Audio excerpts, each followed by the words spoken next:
자, 우리 오늘 계속해서 하나님 말씀 실천, 바른 실천에 대해서 한번 살펴보도록 하겠습니다. 율법에 대한 바른 해석도 중요합니다. 왜 중요합니까? 바른 실천을 위해서 바른 해석이 중요합니다. 해석이 틀리면 그것을 적용할 때 엉뚱한 곳으로 가게 되어집니다. 그럼 바리새인 서기관들 하나님께서 주신 그 율법에 대한 그릇된 해석이 또 경건의 모양이지만 그릇된 실천으로 나타났지요. 예수님이 지금 그것을 말씀하실 때 지난 시간은 구제를 할 때에 어떻게 구제를 해야 될 것인가, 이렇게 하는 것이 바른 구제다라고 말씀하셨고, 오늘의 주제는요, 기도입니다. 기도. 여러분, 기도가 뭡니까? 하나님 왜 우리에게 기도하라고 하셨을까요? 기도는 누구에게 필요한 겁니까? 하나님이 우리의 기도가 필요합니까? 우리가 기도 안 하면 하나님이 뭐 불편하고 하나님 뭐가 아쉽고 그렇습니까? 아닙니다. 기도는 우리가 필요한 겁니다. 이 제한되고 연약하고 이 또 잠시만 내버려 두면 엉뚱한 길로, 그릇된 길로 갈 수밖에 없는 우리 인간 편에서 기도가 필요한 것이지, 하나님은 기도가 전혀 필요가 없으십니다. 그럼에도 불구하고 우리에게 기도를 요구하시는 것은요, 전적으로 우리를 위해서입니다. 우리의 필요를 채워주시고, 우리에게 바른 길을 알려주시고, 우리에게 생명을 불어넣어 주시고, 기도는 영적인 호흡이라 그랬죠. 숨을 안 쉬면 아무리 오래 참는 사람이라도 5분, 10분이면 견디지를 못합니다. 영적인 호흡인 기도, 우리의 영적인 생활을 위해서 기도를 주셨고, 더 근본적인 건요, 하나님이 우리와 깊은 교제를 나누기를 원하십니다. 우리가 예배를 통해서도 하나님 만날 수 있지요. 또 찬양을 통해서 또 여러 가지 우리 종교적인 모습을 통해서 하나님 만날 수 있습니다. 그 중에서도 가장 개인적인 것이 바로 기도입니다. 기도는 1대1입니다. 우리가 회중으로 모여서 기도한다 하더라도 하나님은 우리를 1대1로 만나 주시는 겁니다. 가장 개인적이고 친밀하게 하나님을 대할 수 있는 것이 기도입니다. 하나님 우리를 이렇게 만나기를 원하십니다. 자, 그런데 이 기도마저도 우리가 잘못 실천할 수도 있다라는 겁니다. 지금 구제와 그리고 기도, 다음 주는 금식을 살펴볼 것인데, 이 세 가지 대표적인 하나님의 경건의 모양인데, 이것을 똑바로 하기 위해서 대전제가 6장 1절에 사람에게 보이려고 그들 앞에서 너희를 행하지 않도록 주의해라. 모든 것들에 잘못되어진 것은 사람에게 보이려고입니다. 그런데 이 사람에게 보이려고는요, 일반적인 세상에서는 너무나 당연한 겁니다. 너무나 자연스럽습니다.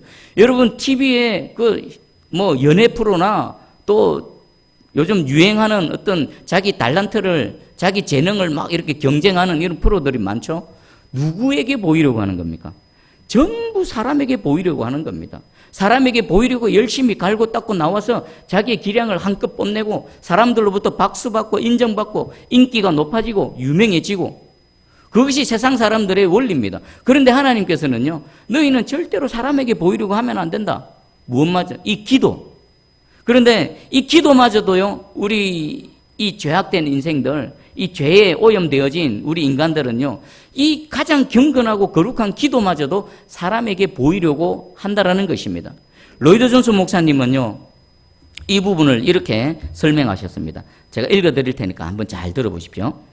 이 대목은 죄가 사람의 영혼에 남긴 무서운 결과를 강력하게 폭로하는 것이요, 특히 자아와 자긍의 죄를 노출시키고 계십니다. 죄는 우리를 따라다니며 심지어는 하나님의 존전에 이르기까지 따라오는 것입니다. 죄는 우리가 하나님으로부터 멀리 떠나 있을 때, 말하자면 먼 나라에 있을 때 우리를 공격하고 괴롭히는 존재일 뿐만 아닙니다. 죄는 우리를 천국 문에까지 따라올 뿐 아니라 할 수만 있으면 천국 안으로까지 따라 들어오려 할 것입니다. 아멘. 이 뭡니까? 교만의 죄, 자기를 드러내려고 하는 죄, 자신 인정받고 싶어하는 이 죽지 못한 자아의 죄는, 이 죄는 그냥 멀리 있을 때, 하나님 밖에 있을 때만 아니라 거룩하신 하나님 존재 앞에 있을 때조차도 안에서 작용을 한다라는 것입니다. 우리가 이렇게 연약한 존재입니다.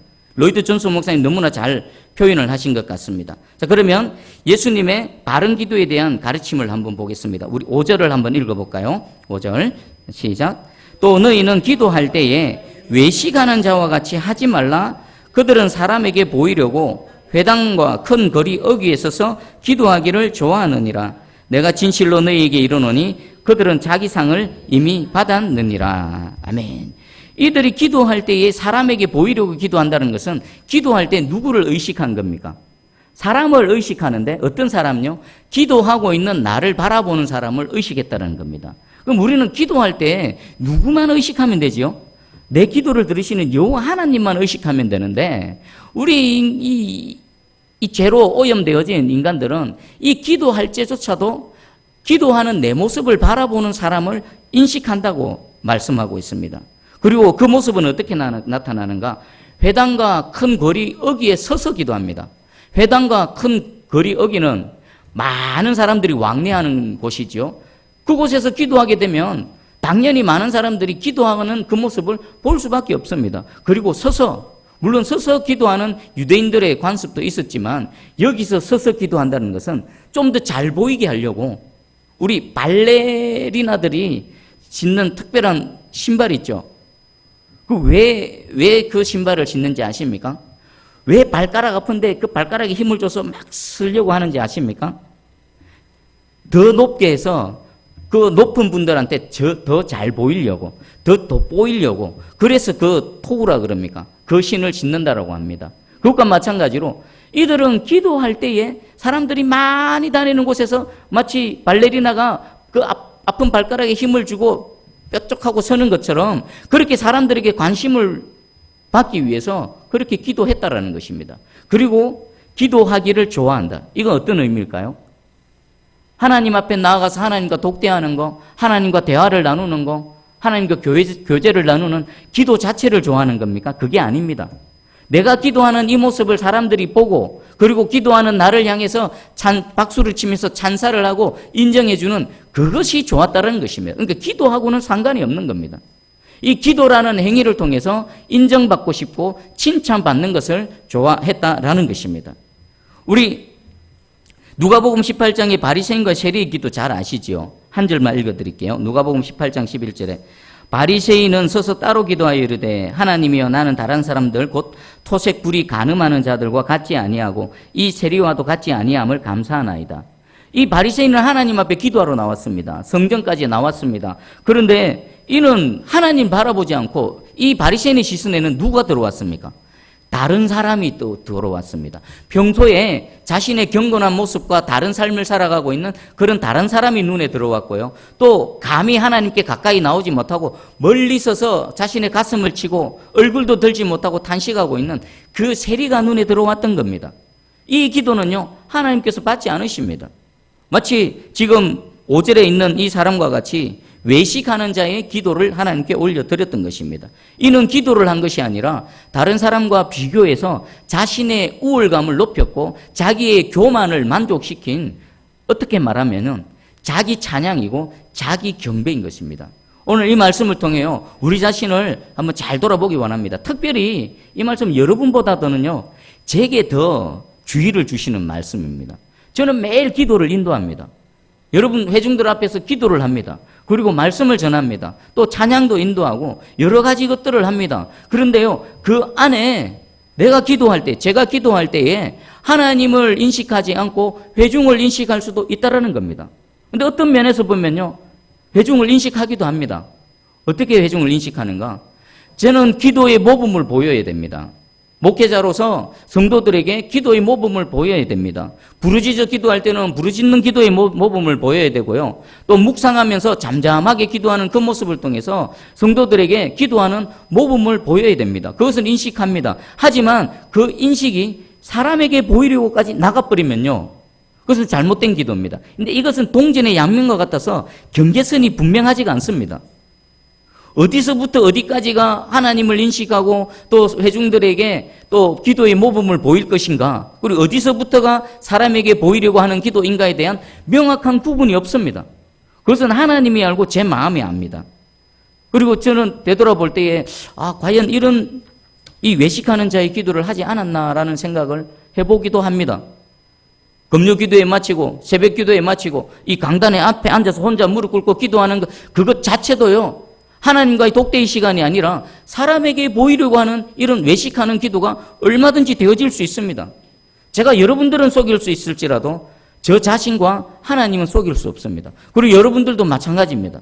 대표 기도할 때에 물론 회중을 전체를 보듬어 안고 회중의 그 영혼들을 안고 내가 앞에서 대표로 기도하지만 그것이 하나님을 인식하고 하나님께 올려드리는 기도가 아니라 아주 각종 다양한 미사 어구들을 다 복합해서 화려하고 멋진 말로 사람에게 보이려고 하는 그런 기도가 얼마든지 되어질 수 있다라는 것입니다. 또는요, 혹시 그런 자리에 가 있음에도 불구하고 이 바리새인과 서기관들처럼 깨달지 못하고 지나왔던 순간순간들이 어쩌면 많을 수도 있습니다. 자, 자신의 기도의 모습 하나를 한번 되돌아보시기 바랍니다. 특별히 저의 기도의 모습을 되돌아볼 것입니다. 이제는 사람을 인식하지 마시고 기도하는 내 모습을 바라보는 회중들 바라보지 말고 진실된 마음으로 하나님만 인식하고 하나님께 나아가서 기도하는 저와 여러분 되기를 축복합니다. 자, 그러면 이 위험에서부터 방지할 수 있는 방지책이 뭘까요? 두 가지가 있습니다. 하나는 내가 지금 나와서 기도하고 있는 이분이 누군가입니다. 나의 기도를 들으시는 이분이 누군가입니다. 여러분이 기도할 때에 여러분의 기도를 들으시는 그분이 누구십니까? 나를 만드시고 나를 지으신 창조주 하나님이십니다. 내 세포 하나하나 그리고 내 눈에 보이지 않는 영혼까지 창조하신 그 창조주 하나님이십니다. 또는 또 하나가 있습니다. 죽을 수밖에 없는 이 죄인을 그 영원한 죽음에서 건져내시고 영원한 생명을 주신 나의 구원자 하나님이십니다. 이것을 인식한다면요, 내가 누구인가, 또 내 기도를 들으시는 이분이 누구신가라는 것을 정확히 안다면요, 우리는 사람을 생각할 겨를이 없습니다. 여유가 없습니다. 그리고 다른 사람과 나와 비교해서 나의 어떤 뛰어난 점을 가지고 우월감을 가질 그럴 여력이 없습니다. 다만 창조주 하나님 앞에 무릎 꿇고 나와서 그분께 아뢰는 겁니다.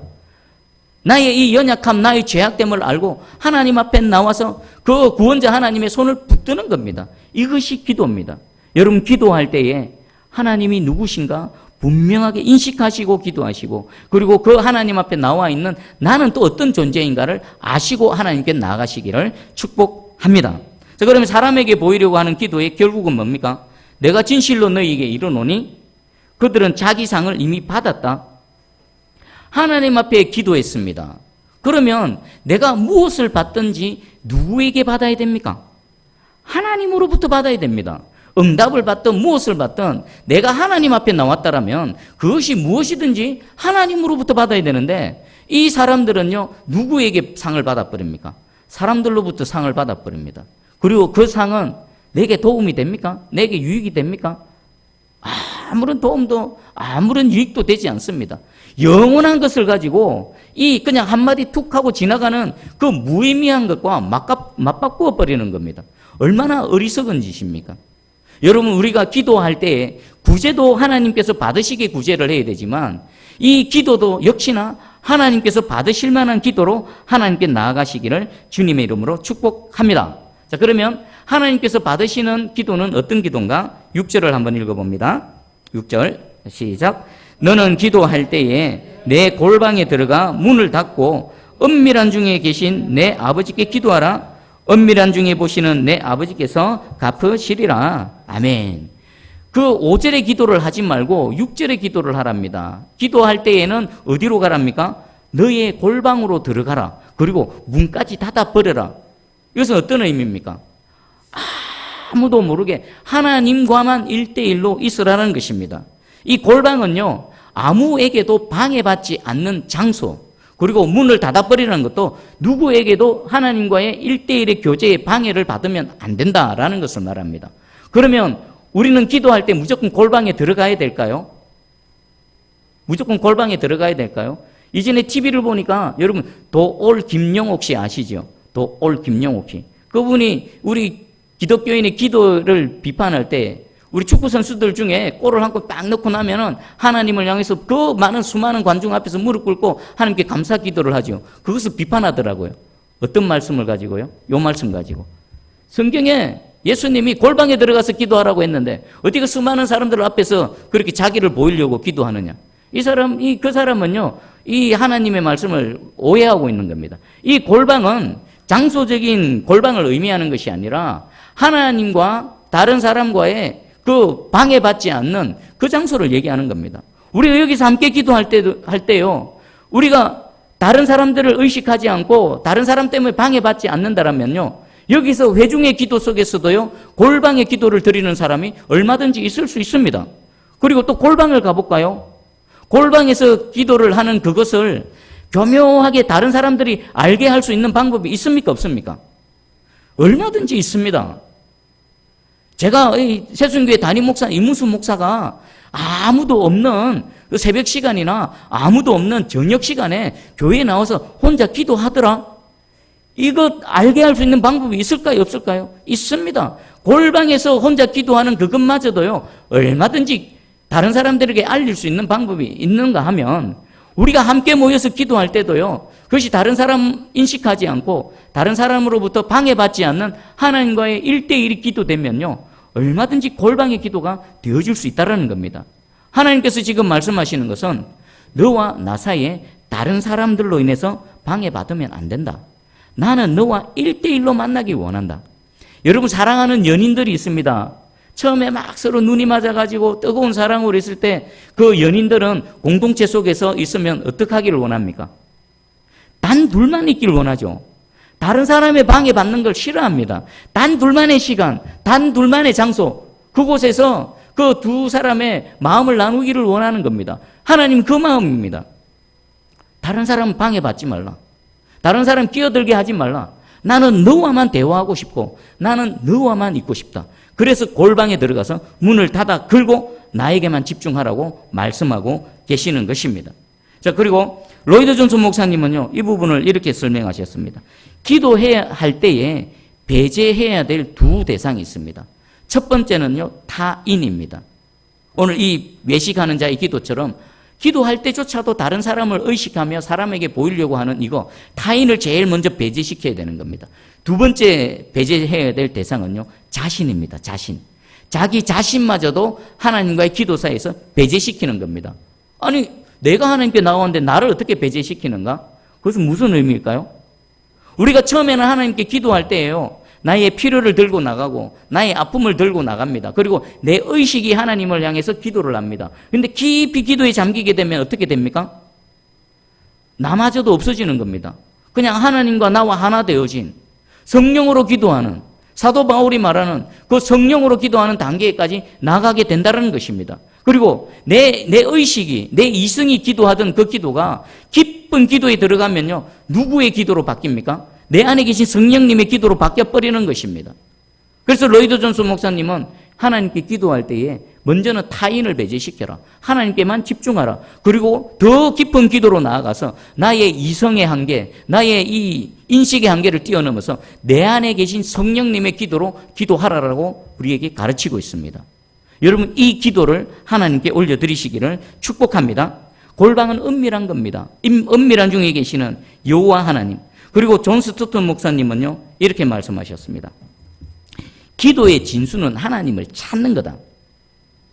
여러분, 기도할 때에 여러분 기도의 내용이 뭡니까? 그 하나님께 나아가는 기도의 본질이 뭡니까? 기도의 진수는 하나님을 찾는 거다. 여호와를 갈망하는 거다. 피조물이 나의 창조주를 찾는 거다. 어린아이들이 자신을 낳은 부모를 간절히 찾는 것. 그리고 이 죄인이 나의 구원자 되시는 그 예수 그리스도를 간절히 찾는 것. 그것이 기도의 진수라는 겁니다. 우리의 기도하는 하나님 앞에 나가는 마음의 본질이 이런 하나님을 간절히 찾는 마음이 되기를 축복합니다. 그리고 또 다른 잘못된 기도를 소개합니다. 우리 7절 한번 읽어보겠습니다. 7절 시작. 또 기도할 때에 이방인과 같이 중언부언하지 말라. 그들은 말을 많이 하여야 들으실 줄 생각하느니라. 여기 보니까 이방인과 같이 중언부언하지 말라. 여러분, 중언부언이 뭘까요? 중언부언의 뜻은요, 아무런 머리로는 아무 생각 없이 입으로 계속 기계적으로 뭔가를 반복하는 겁니다. 이것을 우리는 쉬운 말로 뭐라고 말합니까? 횡설수설. 네, 좀 더 전문적으로 말하면 주문이라고 합니다. 주문. 여러분, 주문 외우는 거 많죠? 이방의 신을 섬기는 자들 주문 많이 외웁니다. 뭐 중이 연부를 하는 거, 그리고 이렇게 뭐 염주를 합니까? 가톨릭에서도 그러지요. 이거 계속 돌리고 있고, 또 저 티베트에 보니까 불교 그들은 경전을 읽을 때 읽는 게 아니라 불교 경전을 여기 기록해 놓고 뺑뺑뺑 돌리대요. 그 돌리는 횟수만큼 읽었다고 치주는 거. 심지어는 동그랗게 해놔놓고 막 돌리고. 그런 게 바로 여기 해당되는 중언부언. 아무런 생각 없이 그냥 기계적으로 반복하는 주문.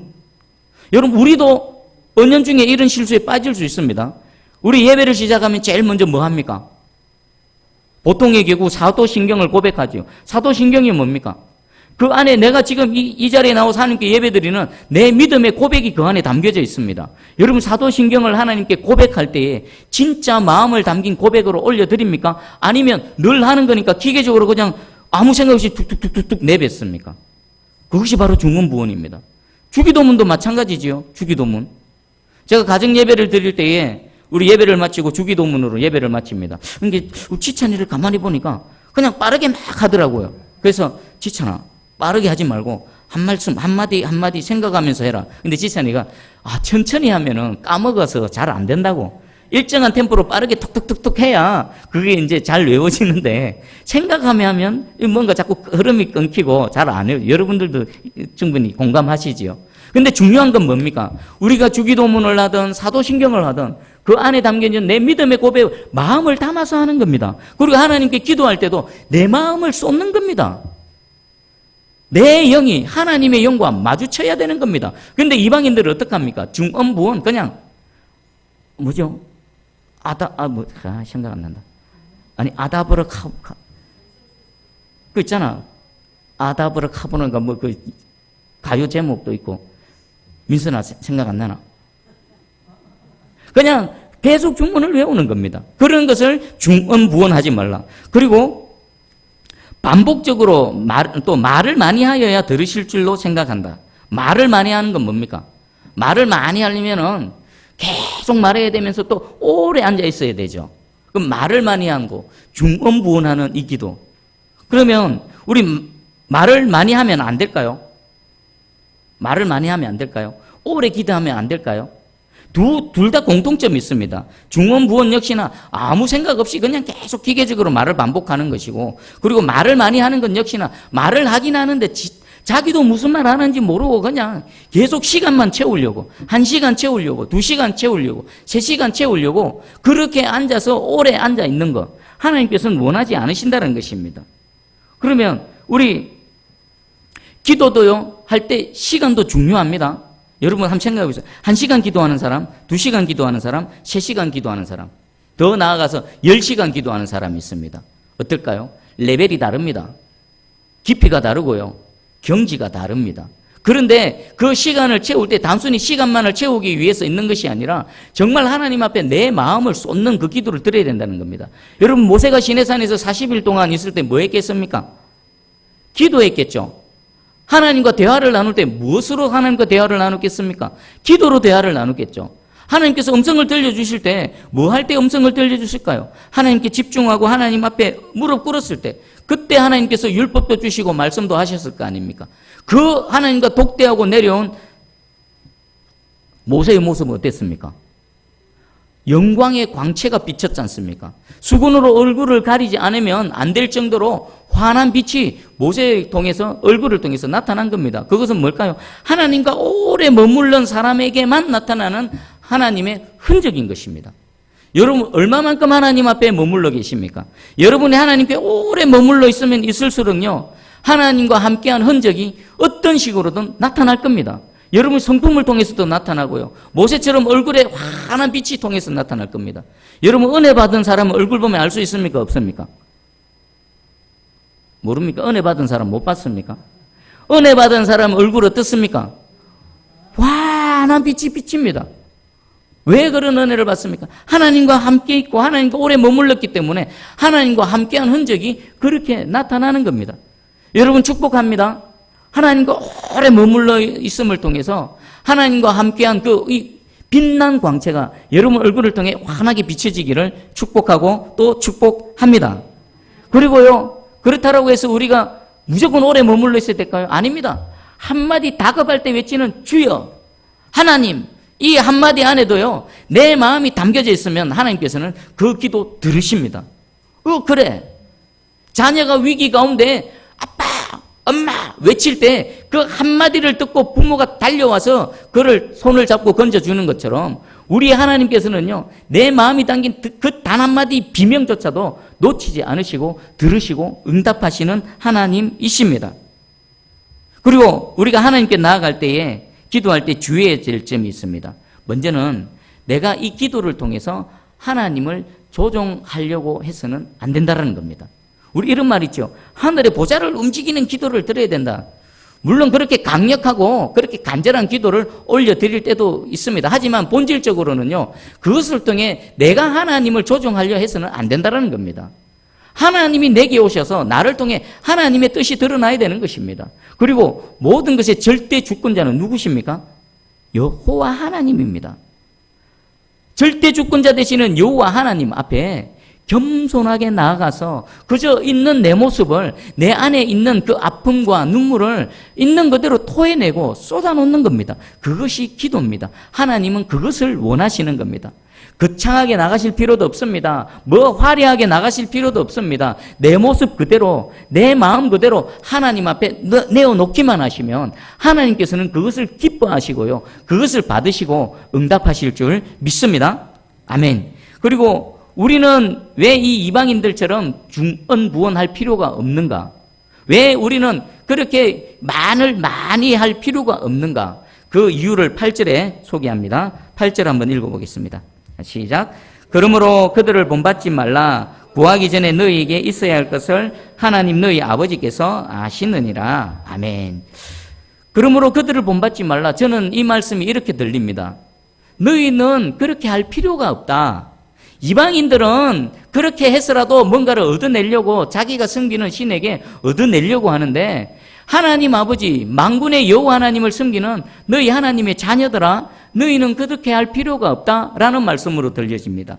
그 이유는요, 구하기 전에 너희에게 있어야 할 것을 하나님께서 아신다라는 것입니다. 구하기 전에 있어야 될 것을 아시는 하나님. 왜 그럴까요? 하나님 우리를 창조하신 창조주시기 때문입니다. 우리 살아갈 때에 필요한 게 많지요.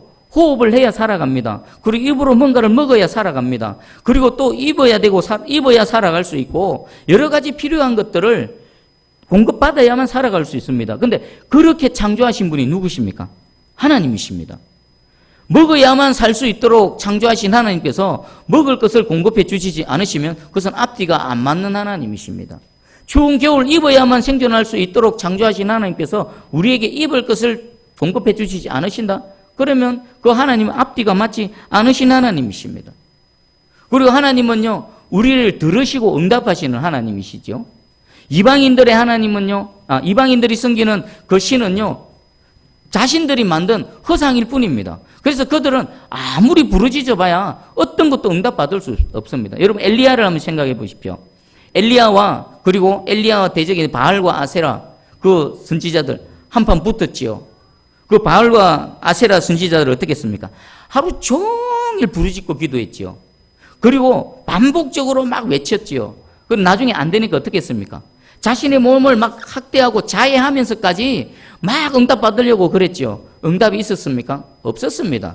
그들이 섬기는 신은 가짜고 허상이고 자신들이 만들어낸 그런 어떤 이미지일 뿐이라는 것입니다. 그런데 엘리야의 하나님은 어땠습니까? 엘리야는 그렇게 하지 않았습니다. 두 손을 들고 하늘에 계신 하나님을 향해 주여 불로 응답하소서 한 말씀을 올려드리자 하늘로부터 불이 내려와 그 제단을 불로 태워버리신 겁니다. 우리 하나님은 이런 하나님이십니다. 지금 우리가 예배드리는 하나님은요, 그 엘리야의 그 기도에 불로 응답하신 그 여호와 하나님을 우리가 예배하고 있는 줄 분명히 인식하시고 그 하나님께 감사드리는 이 시간 되기 바랍니다. 그리고 우리에게는요, 우리 주님께서 약속하신 약속의 말씀이 있습니다. 너무도 유명하지만 다시 한번 알려드리겠습니다. 마태복음 21장 22절에 너희가 기도할 때에 무엇이든지 믿고 구하는 것은 다 받으리라 하시니라. 아멘. 아멘. 예수님의 말씀이십니다. 우리 구원자 되신 예수님의 말씀이십니다. 그리고 누가복음 18장 1절에 예수께서 그들에게 항상 기도하고 낙심하지 말아야 할 것을 비유로 말씀하여, 이후에는 불의한 재판관 비유가 나오지요. 포기하지 말라는 겁니다. 하늘 아버지께서 반드시 들으시고 응답하신다라는 것을 우리에게 격려하시기 위해서, 알려주시기 위해 포기하지 말고 기도하라는 겁니다. 여러분 혹시 포기한 거 없으십니까? 내려놓은 거 없으십니까? 다시 붙드시고 이 말씀 붙드시고 이 응답하시는 하나님 앞에 나오시기 바랍니다. 그리고 요한복음 14장 13절 너희가 내 이름으로 무엇을 구하든지 내가 행하리니 이는 아버지로 하여금 아들로 말미암아 영광을 받으시게 하려 함이라. 무엇이든지 구하면은 응답을 하시는데 무엇을 위해서요? 기도하는 우리를 위해서이기도 하지만 또 누구의 영광요? 그것을 통해 우리 주 예수 그리스도 그 아들의 이름을 통해 우리 아버지께서 영광을 받으시기 원하신다는 것입니다. 여러분들 기도하십시오. 그리고 기도 응답을 통해 그 유익을 여러분들이 누리기도 하지만요. 그 일을 통해서 우리 하나님께서 영광을 받으시는 줄 믿습니다. 아멘. 그리고 마지막입니다. 이 기도와 관련돼서 예수님께서 위로하시는 것은 구하기 전에 우리에게 있어야 될 것을 아신다라는 것, 이것 하나와 또 하나가 있습니다. 두 번째는 기도를 들으시는 분이 누구라고 지금 표현하고 계십니까? 8절에 너희 아버지, 6절에도 보니까 내 아버지께 기도하라. 그리고 너희 아버지께서 아시느니라. 기도하는 이분이, 내가 기도하는 이분이 누구라고요? 내 아버지, 영원한 아버지라는 것입니다. 사실은요, 요것 하나만으로 다른 구차한 설명이 필요가 없습니다. 내가 기도하는 이분이 나의 영원한 아버지 되신다? 너희의 아버지시다? 내 아버지시다? 우리 아버지시다? 그러면요, 다른 설명이, 부가적인 설명이 필요가 없는 것입니다. 여러분, 아빠하고 부를 때에 그거 하나면 됩니다. 우리가 주님께 나아갈 때에 아빠, 아버지라고 진심으로 그 하나님을 찾고 부르고 나아가면요, 하나님은 다른 거 필요 없습니다. 그냥 달려와서 안아주시고 우리를 기뻐해 주시고 또 우리의 모든 기도와 간구를 들으시고 응답하실 줄 확실히 믿습니다. 여러분, 하나님께 나아갈 때에 뭐 내가 원하는 거 막 선물 이거 원하지 마십시오. 여러분, 손자 손녀들 이번 추석 때 만나셨죠? 어떠셨습니까? 손자 손녀들이 나 자신 할머니 할아버지 자체가 좋아서 막 달려와서 할머니 할아버지하고 뛰어와서 안기든가요? 아니면 손에 있는 다른 선물을 보고 뛰어오든가요?